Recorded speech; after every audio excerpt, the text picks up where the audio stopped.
নমস্কার বন্ধুরা, আশা করি সবাই খুব ভালো আছেন আর অনেক অনেক রান্না করে আপনজনদের অনেক আনন্দ দিচ্ছেন।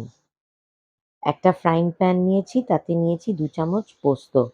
হালকা ভেজে নেব, নিয়ে অর্ধেকটা পোস্ত এই যে ছোলা আর বাদাম রয়েছে এটাও ফ্রাইং প্যানে ভেজে নিয়েছি। তার মধ্যে অর্ধেকটা পোস্ত দিয়ে দেবো আর অর্ধেকটা পোস্ত রেখে দেবো। তাহলে ছোলা বাদাম পোস্তর একটা গুঁড়ো তৈরি হলো। আর এদিকে ফ্রাইং প্যানে পেঁয়াজ আর রসুন ভেজে নিয়েছি।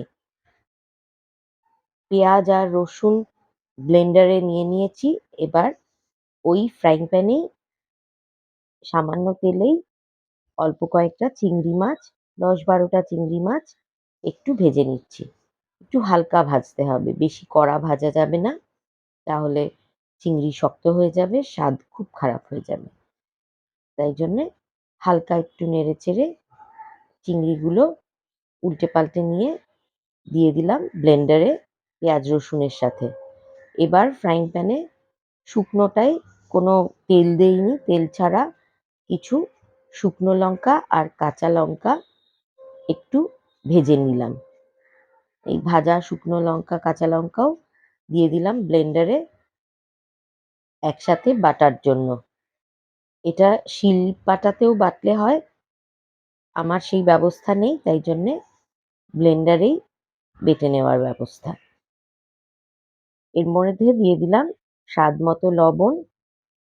এবার ভালো করে এটাকে ফাইন পেস্ট করে ফ্রাইং প্যানে আবার তেল দিয়ে এই পুরো বাটাটাকে এর মধ্যে দিয়ে দিলাম।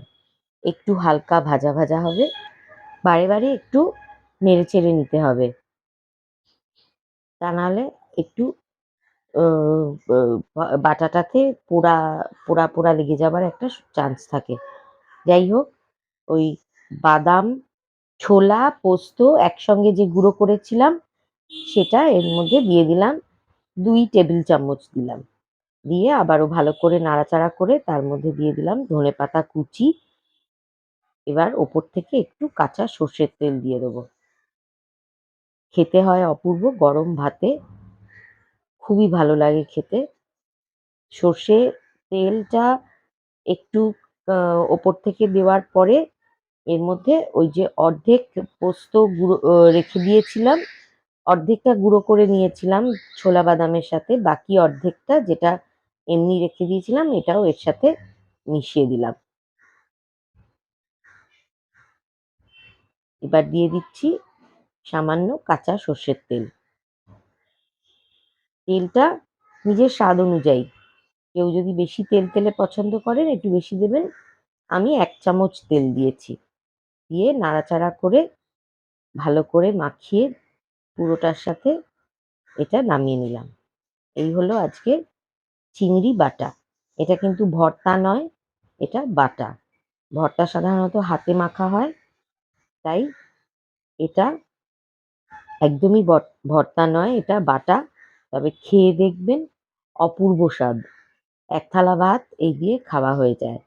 রেসিপিটা পছন্দ হলে অবশ্যই একটা লাইক দেবেন আর বন্ধুদের সাথে শেয়ার করতে ভুলবেন না। পুরো ভিডিওটা দেখার জন্য অনেক ধন্যবাদ। আবার আমি নতুন রান্না নিয়ে চলে আসব আপনাদের সাথে গল্প করতে। অবশ্যই আপনারা কমেন্ট করে জানাবেন কেমন লাগলো।